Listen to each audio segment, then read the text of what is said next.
برادران ملت اسلامی، السلام علیکم ورحمۃ اللہ وبرکاتہ۔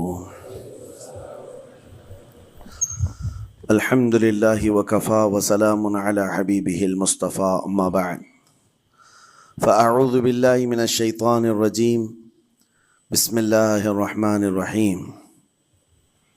فبما رحمۃ من اللہ لنت لهم ولو كنت فظا غلیظ القلب لانفضوا من حولک، صدق اللہ مولانا العظیم۔ بارگاہ رسالت معاب صلی اللہ تعالی علیہ وسلم میں درود پاک کا ہدیہ پیش کریں۔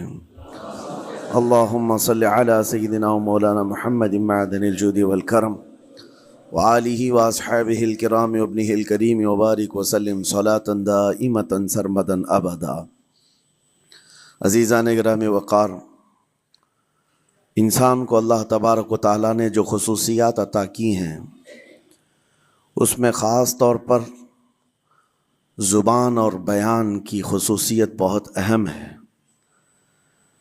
شیخ سعدی رحمۃ اللہ تعالیٰ علیہ فرماتے ہیں، تا مرد سخن نہ گفتہ باشد، عیب و ہنرش نہ ہفتہ باشد۔ جب تک آدمی بات نہیں کرتا، اس کی اچھائی بھی چھپی رہتی ہے، برائی بھی چھپی رہتی ہے۔ انسان اپنے کلام سے، اپنی بات سے سمجھ میں آ جاتا ہے کہ کس کیٹیگری کا ہے، کس لیول کا ہے۔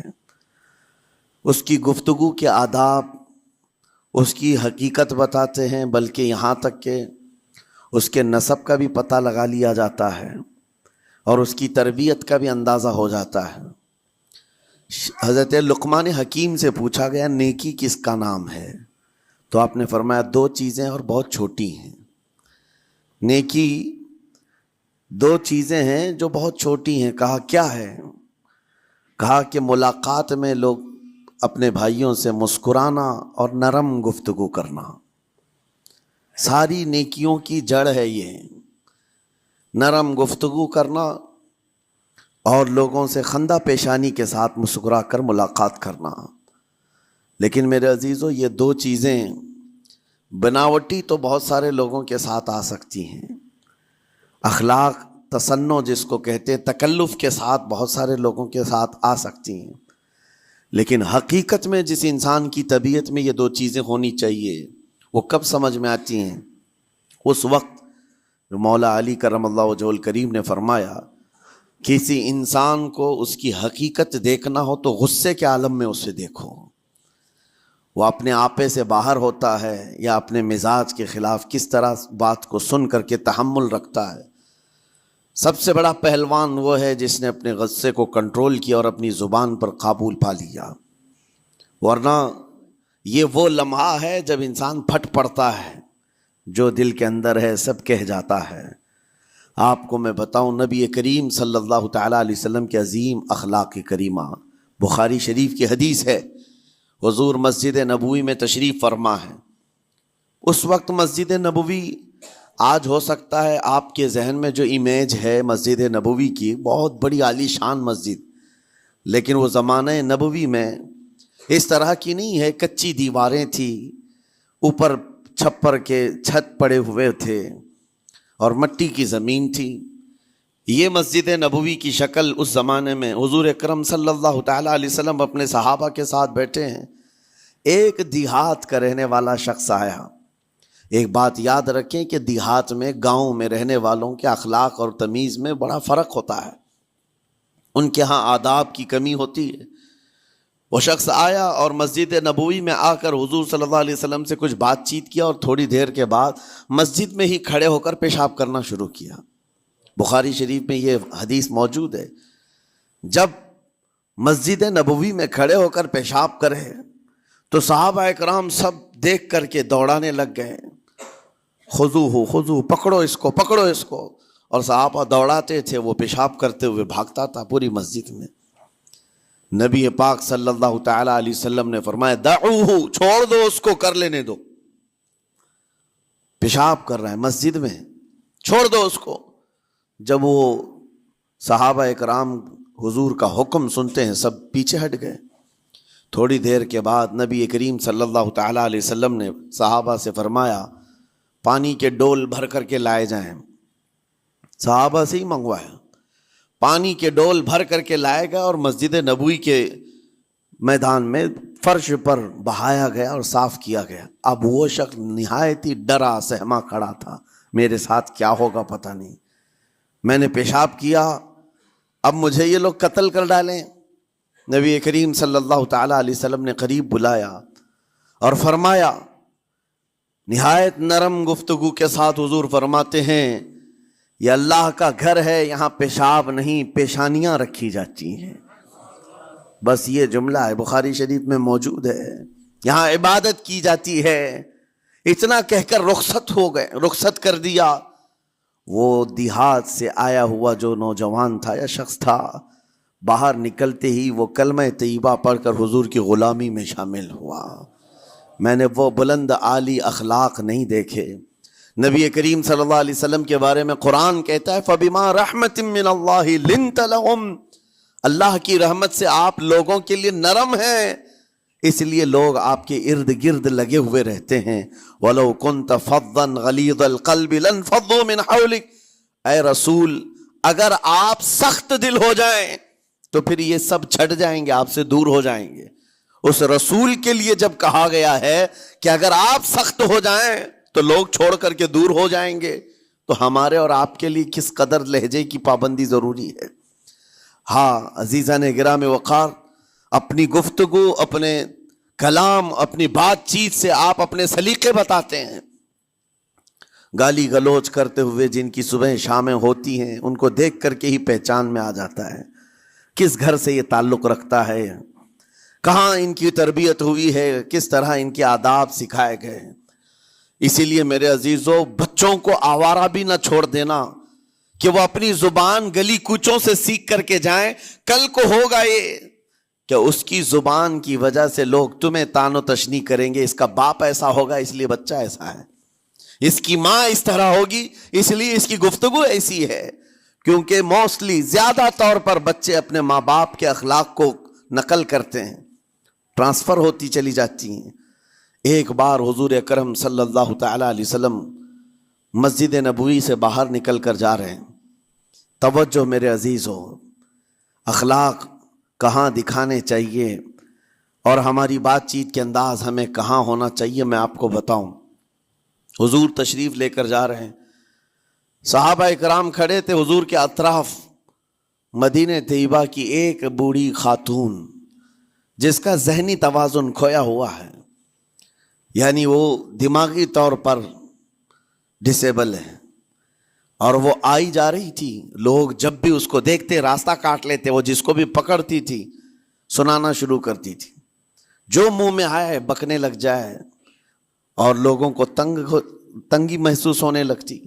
صحابہ نے دیکھا کہ یہ عورت آ رہی ہے, حضور کی طرف آ رہی ہے, سب نے حضور صلی اللہ علیہ وسلم کو گھیر لیا, اس کا راستہ روکنے کے لیے. اب آئے گی اور نبی کریم صلی اللہ علیہ وسلم کے پاس اگر زبان درازی کرنے لگ جائے, پاگل عورت ہے, اور بک بک کرنے لگ جائے, حضور پاک صلی اللہ علیہ وسلم کے ادب میں کہیں کمی نہ آ جائے. صحابہ کا یہ ہمیشہ اہتمام رہتا. حضور اکرم صلی اللہ علیہ وسلم نے دیکھا تو صحابہ سے کہا, ہٹ جاؤ, اس کو آنے دو, ہٹ جاؤ, اس کا راستہ چھوڑ دو. صحابہ نے کہا, یا رسول اللہ صلی اللہ علیہ وسلم, اس کا ذہنی توازن ٹھیک نہیں ہے, دماغی طور پر وہ عورت ٹھیک نہیں ہے. وہ آئے گی اور لمبی باتیں کرتی ہے, لا یعنی باتیں کرتی ہے, کہیں آپ کی شان پاک میں کوئی گستاخی نہ ہو جائے. صحابہ روک رہے تھے. حضور پاک صلی اللہ علیہ وسلم نے سختی سے فرمایا, ارشاد فرمایا, ہٹ جاؤ, اس کا راستہ چھوڑ دو. مجھے پتا ہے پورے مدینے میں اس کی کوئی نہیں سنتا, میں بھی نہ سنوں تو کس کو سنائے گی, اگر میں بھی نہ سنوں تو وہ کس کو سنائے گی. یہ میرے مصطفیٰ کریم صلی اللہ تعالی علیہ وسلم کے دربار عالی جاہ کی وہ بلند اخلاق کریمانہ کی ایک مثال ہے, جس کو خود میرے آقا نے فرمایا, بعثت لأتمم مکارم الاخلاق. عزیزان گرامی وقار, لوگوں کے آج حالات ایسے ہیں کہ اچھے لوگوں کے ساتھ اخلاق الگ دکھائے جاتے ہیں, چھوٹے لوگوں کے ساتھ اخلاق الگ دکھائے جاتے ہیں. سٹیٹس کا آدمی ہو تو اس کے ساتھ ملنے کے طریقے الگ ہیں, اور غریب کوئی آ جائے, فقیر کوئی آ جائے تو اس سے ملنے کا انداز الگ ہو جائے. یہ نہ ہو, یہ ہم سب کے لیے نصیحت ہے. اسی ممبئی کی سرزمین پر میں آپ کو بتاؤں، ایک ماہم شریف میں بزرگ حاجی صاحب ہوا کرتے تھے، آج سے تقریباً 10-12 سال پہلے کی. وہ کئی لوگوں سے ایک سوال کرتے تھے پکڑ پکڑ کر کے کہ میرا ایک سوال ہے، آپ جواب دیں گے، میرا ایک سوال ہے. کئی علماء سے انہوں نے پوچھا، مجھ سے بھی انہوں نے، جب میں نیا تھا مصر سے پڑھ کر کے آیا تھا، میرے پاس آ کر کہا کافی سالوں سے میرے ذہن میں ایک سوال ہوتا ہے، میں آپ سے بھی پوچھنا چاہتا ہوں. کہا بتائیے کیا ہے. کہا میں حضور سرکار مجاہد ملت رحمت اللہ علیہ کا مرید ہوں. علامہ حبیب الرحمن مجاہد ملت، رئیس اعظم اڑیسہ، جن کے خدمات جلیلہ آج ہو سکتا ہے نئی جنریشن کو نہ معلوم ہو، ان کا لقب ہے مجاہد ملت، جنہوں نے سنیت کی بقا کے لیے اپنا تن من دھن سب قربان کیا تھا. وہ مجاہد ملت عظیم بزرگ ولی کامل ہے. یہ حاجی صاحب کہتے ہیں کہ میں ایک نارمل آدمی تھا، کڑیا تھا، یعنی گھر بنانے کا کام کرتا تھا. جب وہ ممبئی تشریف لاتے تو دوڑ کر کے ہر جگہ سے لوگ ملنے آتے، میں بھی گیا تھا. اور اس وقت میں جوان تھا. حضور مجاہد ملت رحمت اللہ علیہ کی بات وہ بتا رہے ہیں کہ لوگ لائن لگا کر کے مصافحہ کر رہے تھے، مل رہے تھے. جب مل رہے تھے تو پھر میرا نمبر آیا، میں ملنے کے لیے گیا. بزرگوں کے سب ہاتھ چومتے ہیں، یہ ہمارے سنیوں کے طریق ہیں. ادب، علماء ذوی الاحترام کے ہاتھوں کا بوسہ لینا یہ مستحسن ہے، یہ ہمارے آداب میں سے، معمولات اہل سنت میں سے.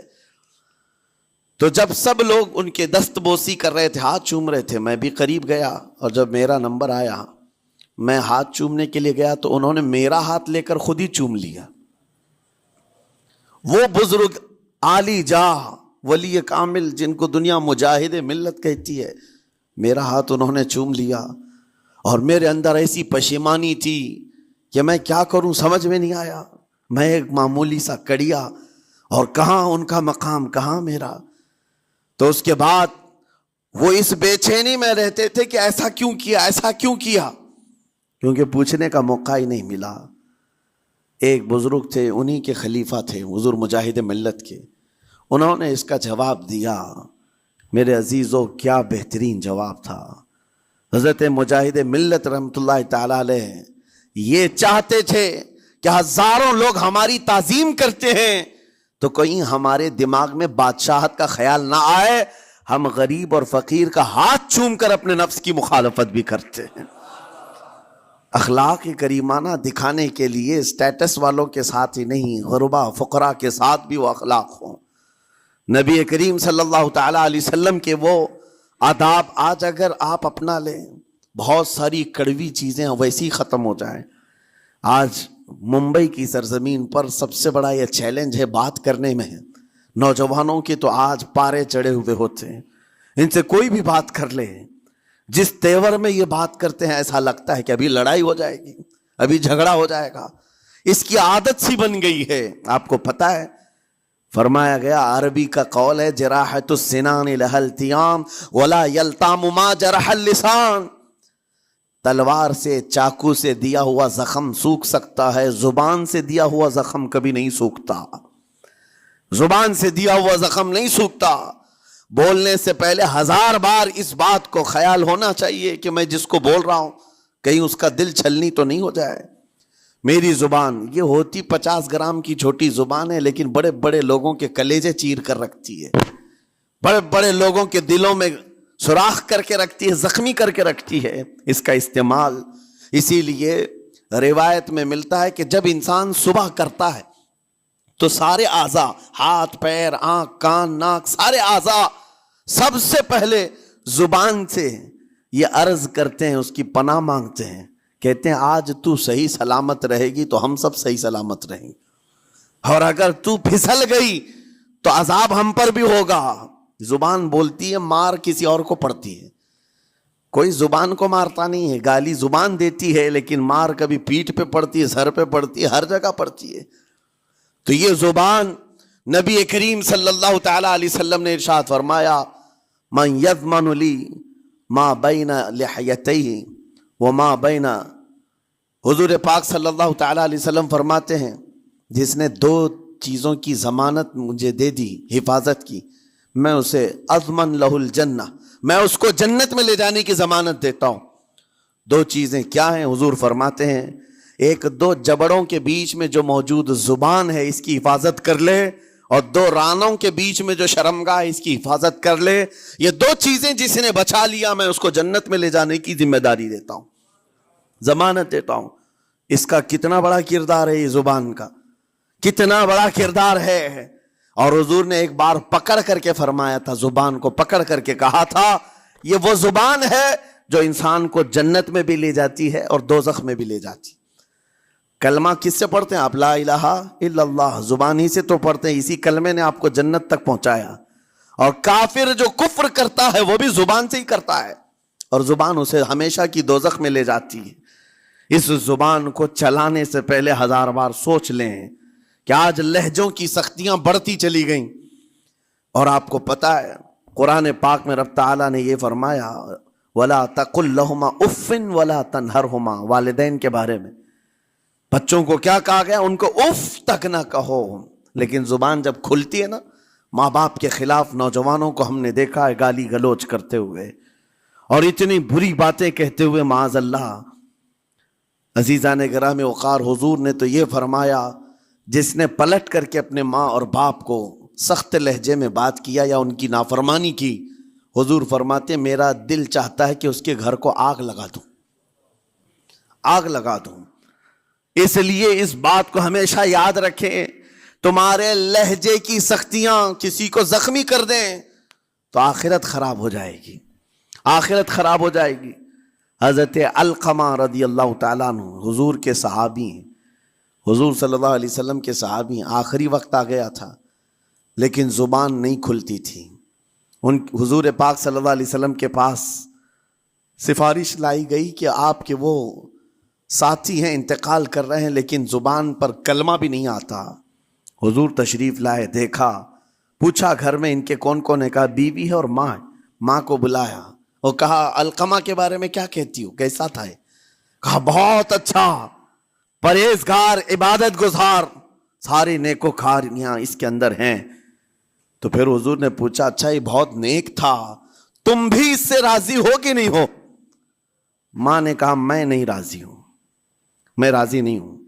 کہا کیوں، وجہ کیا ہے؟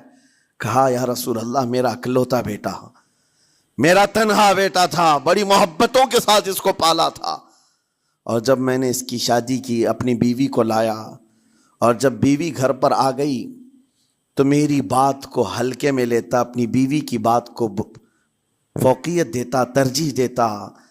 اور اس وقت غالباً یہ باتیں تھی کہ زبان سے کوئی کلمہ ان کے نکلا ہوگا جو بیوی کی حمایت میں تھی، ماں کو تکلیف پہنچ گئی۔ کہا میرا دل گوارا نہیں کرتا، میں اس سے راضی نہیں ہوں، باقی وہ بہت نیک بندہ ہے، بہت اچھا ہے۔ حضور نے فرمایا دیکھو زندگی کے آخری پڑاؤ پر آ چکا ہے، روح نکلنے کو ہے، معاف کر دو۔ وہ بھی صحابیہ تھی، انہوں نے کہا آقا آپ کا حکم ہے یا مشورہ ہے؟ اگر حکم ہے تو پھر ماننا ہے۔ حضور نے فرمایا نہیں، حکم نہیں، مشورہ ہے۔ کہا مشورہ ہے تو پھر دل نہیں چاہتا، دل نہیں چاہتا۔ حضور نے فرمایا صحابہ سے کہ لکڑیاں جمع کرو، آگ لگاؤ اور انہیں اٹھاؤ، آگ میں ڈال دو۔ آگ دہکائی گئی تو ماں کی ظاہر سی بات ہے ممتا بے چین ہو گئی۔ کہا ان کو میرے سامنے آگ میں ڈالیں گے؟ کہا ہاں، اس سے بہتر ہے کہ وہاں جلے گا، یہاں جلے۔ وہ ماں کہتی آقا آپ گواہ ہو جائیں، میں اپنے بیٹے کو معاف کرتی ہوں۔ ادھر معاف کیا، ان کی زبان پر کلمہ طیبہ جاری ہوا۔ میرے عزیزو یہ بتانا مقصود اس لیے ہے کہ زبان سے دیے ہوئے زخم خواہ والدین کو ہوں، یہ معمولی نہیں ہوتے۔ ہو سکتا ہے آخری وقت تمہاری زبان بند ہو جائے اور کلمہ طیبہ بھی نہ جاری ہو، زبان کھلنے بھی نہ لگے، یہ حالات آ جائیں گے۔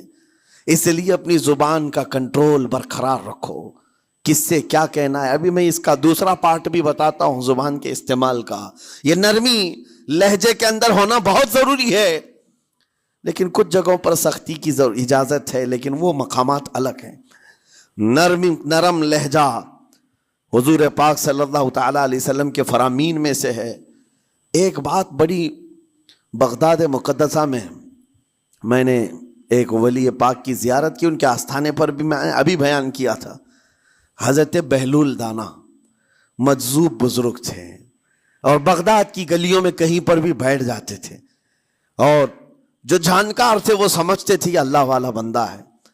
مجذوب کس کو کہتے ہیں؟ جس کی یاد الہی میں عقل فنا ہو گئی، ختم ہو گئی، اللہ کے ذکر میں اور اللہ کی یاد میں اپنے آپ کو فنا کر دیا ہے، اس کے اوپر شریعت کا قلم نہیں۔ ظاہر سی بات ہے شریعت کے سارے احکام اس پر ہیں جس کی عقل سلامت ہے۔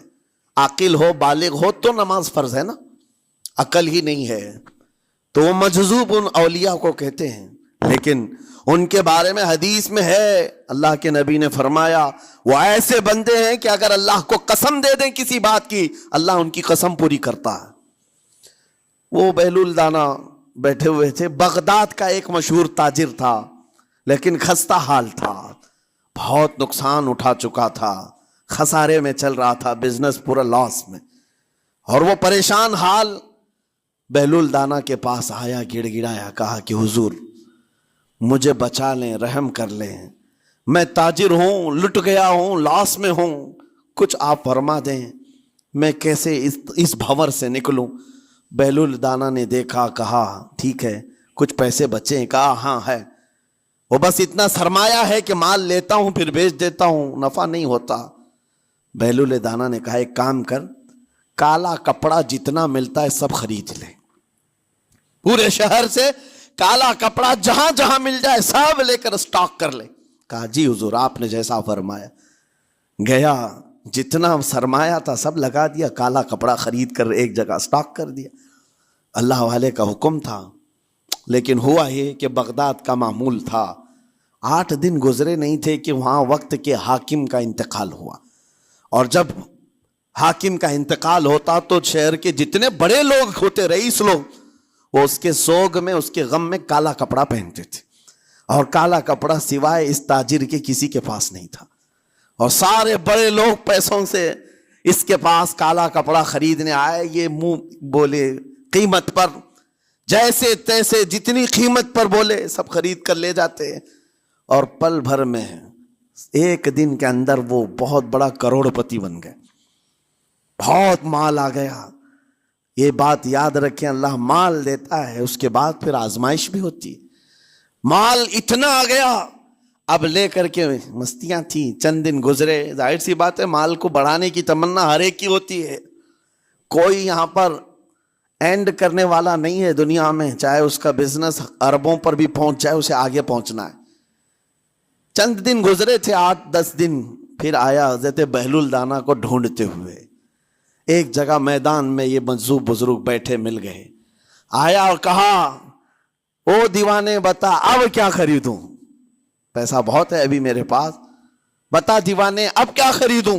انہوں نے دیکھا، کہا کہ لہجہ تو بدلا ہوا ہے، پیسہ بہت زیادہ تھا، کہا کہ ٹھیک ہے کوئی بات نہیں، اللہ والوں کو ان سب چیزوں سے کوئی لینا دینا نہیں۔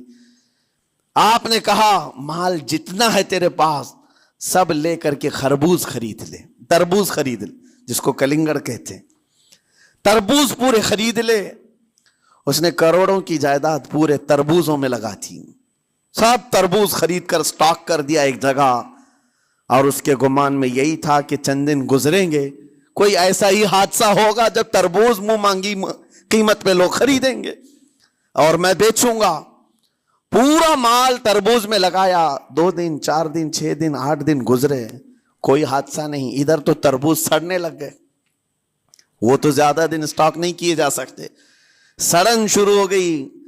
پھر تھوڑے دنوں کے بعد پورے کے پورے سڑ گئے، کروڑوں کا مال تربوز میں سڑ کے چلا گیا۔ وہ بیچ بھی نہیں سکا، کچھ نہیں کر سکا، واپس چیختا چلاتا اسی حالت میں آیا، پہلے سے بھی زیادہ بدتر حالت میں آ گیا ہوں۔ دوڑتے ہوئے آیا، حضرت بہلول دانا کو ڈھونڈتے ہوئے، کہاں ہیں؟ وہ اسی جگہ بیٹھے ہوئے مٹی میں بیٹھے رہتے تھے۔ قریب آیا اور کہنے لگا کہ آپ نے میرے ساتھ ایسا کیوں کیا بہلول؟ بہلول دانا نے کہا کیا ہوا؟ کہا میں تو لٹ گیا، تربوز میں پیسے لگائے آپ کی وجہ سے، اور پورے سڑ گئے۔ بہلول دانا نے کہا میں نے تو کچھ نہیں کیا، پہلے تو تجھے نفع ملا تھا وہ تیرے لہجے کی وجہ سے، اب خسارہ ہوا ہے تیرے لہجے کی وجہ سے۔ پہلے جو آیا تھا بات کرنے کے لیے اس وقت تیری تمیز الگ تھی، تیری تہذیب الگ تھی، اخلاق الگ تھی، گڑ گڑا کر کہا تھا کہ میں لٹ گیا ہوں آپ رحم کر دیں، دوسری بار آ کر کے کیا کہا، وہ دیوانے بتا کیا خریدوں۔ لہجہ بدل گیا تو پوری حیثیت بدل گئی۔ زبان ہماری اونچائی پر بھی لے جاتی ہے اور نیچے بھی لے آتی ہے۔ اس بات کو ہمیشہ ملحوظ رکھیں کہ اس زبان سے بہت سارے لوگ نفع بھی اٹھاتے ہیں، بہت سارے لوگوں کو نقصان بھی ہوتا ہے۔ لیکن ساتھ میں یہ بات بھی عرض کروں، نرم گفتگو کرنے کا عادی ہر ایک کو ہونا چاہیے، نرم گفتگو کرنے کا عادی ہر ایک کو ہونا چاہیے، اس کی نیکیوں کی علامت ہے، اس کے اخلاق کی علامت ہے۔ لیکن ساتھ میں امام شافعی رحمۃ اللہ تعالی علیہ نے یہ بھی فرمایا، چاہے جتنی بھی نرم طبیعت ہو انسان کی، اللہ اور اس کے رسول کے لیے غیرت ہونی چاہیے۔ اللہ اس کے رسول کے خلاف بات سنے تو پھر نرم لہجے کا استعمال نہ کرے، پھر وہ بزدلی کہلائے گی، وہ بزدلی کہلائے گی۔ آج میں ایک بات یہ بھی بتا دوں، بہت سارے لوگ یہ سمجھتے بھی ہیں، ابھی چند دن قبل میں ماررہ مطہرہ میں بیان کیا اخلاق کے، اولیاء اکرام کے مذہب و مسلک پر، اور پچھلے 15 سالوں سے میں نے بہت سارے خطابات کیے ہیں اخلاق پر، معاشرے کی برائیوں پر، لیکن ابھی چونکہ چند دنوں میں جلسے پروگرام بہت سارے ہو گئے اور عظمت ناموں سے رسالت پر زیادہ گفتگو ہونے لگی، تو لوگوں میں ایک امیج الگ بیٹھی ہوئی ہے۔ اور ابھی ہم نے اخلاق حسنہ پر گفتگو کیا کی 8 دن پہلے، ایک بزرگ نے مجھ سے پوچھا ایسی بھی تقریر کرتے ہیں آپ ایسی بھی تقریر کرتے ہیں، یعنی نرم گفتگو بھی کرتے ہیں؟ مطلب یہ ہے کہ ہماری امیج ایسی بنا کر رکھیں کہ ہم ہر وقت چلاتے ہی رہتے ہیں، ہر وقت للکارتے ہی رہتے ہیں۔ میرے عزیزوں، میں یہاں پیغام دینا چاہتا ہوں، ہم قرآن کے اس آیت پر عمل کرنا چاہتے ہیں جو مولا نے فرمایا اشداء علی الکفار رحماء بینہم، مومنین کی شان ہے، صحابہ کی شان ہے، وہ کافروں پر سخت ہوا کرتے ہیں اور مومنوں کے لیے نرم دل ہوا کرتے ہیں۔ زبان کی نرمی ایمان والوں کے لیے ہے، زبان کی نرمی محبت مصطفیٰ کے لیے ہے، عاشقان مصطفیٰ کے لیے ہے، ساتھ میں زبان کی سختی کفار و مشرکین کے لیے ہے، گستاخان رسول کے لیے ہے۔ اور اگر یہ چیز نہیں آئی تو پھر آپ سمجھ لیں نیک اس وقت نہیں کہلائے گا آدمی۔ بعض لوگوں کو ایسا لگتا ہے نرم بات کرنا چاہیے، نرم گفتگو، بالکل صحیح ہے، یہ اخلاق ہے، لیکن اگر ایسے مقامات پر جہاں تمہارے نبی کو کوئی گالی دے رہا ہو، رب کی شان میں کوئی بھونک رہا ہو، اس وقت تم کہو کہ اخلاق ہے، نرم بات کرنا چاہیے، یہ بے غیرتی ہے، یہ بے غیرتی ہے۔ تمہاری بیوی کو اگر تمہارے سامنے کوئی چھو دے اور اس کے بعد تم ہنس کر کے اس سے کہو ٹھیک ہے جائیے صاحب، آپ کو کہا جائے گا بے غیرت آدمی، بے غیرت آدمی ہے۔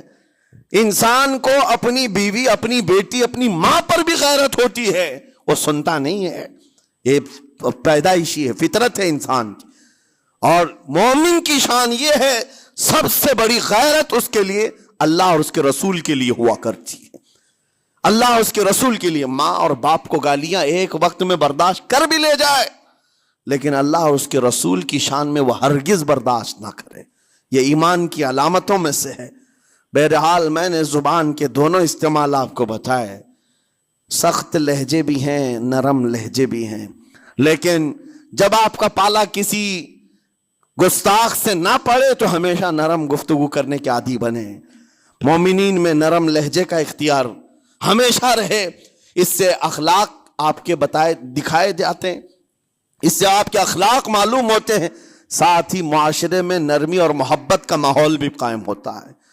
ڈانٹنے کے طریقے بھی میں آپ کو بتاؤں، میرے استاد، میرے والد اگرامی فرمایا کرتے تھے، حضور حافظ ملت رحمت اللہ علیہ جو الجامعۃ الاشرفیہ مبارک پور کے بانی ہیں اور بڑے محدث جنہوں نے ایک نہیں ہزاروں عالم پیدا کیے، اس ہندوستان کی بات کر رہا ہوں، حافظ ملت رحمت اللہ علیہ پوری بخاری شریف پڑھاتے تھے، تقریباً 40 سال تک انہوں نے پڑھایا۔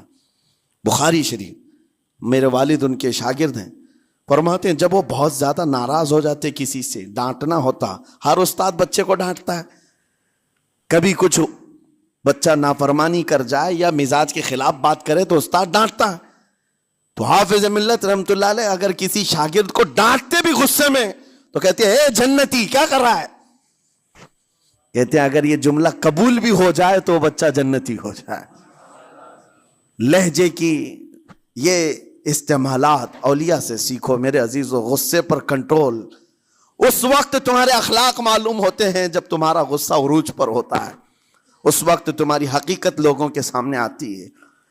وہ اپنے شاگردوں کو ڈانٹتے بھی تو جنتی کہہ کر ڈانٹتے ہیں، یعنی کوئی گالی نہیں ہے، کوئی برے کلمے نہیں ہیں، بلکہ ایسا جملہ ہے کہ اگر قبول بھی ہو گیا استاد کی زبان سے اس کی تو زندگی وصول ہوگی، اس کا بیڑا پار ہو گیا۔ ہمارے درمیان ماں باپ کو بھی یہ چاہیے کہ بچوں کو کس طرح کے اخلاق آپ دے رہے ہیں۔ گفتگو کرنے کے متعلق قرآن میں اللہ تعالیٰ نے آداب بتائے ہیں، جب آپ گھروں کے اندر موجود ہوں تو بچوں کے سامنے کس طرح کی گفتگو کیا کریں گے، کیسی بات کریں گے۔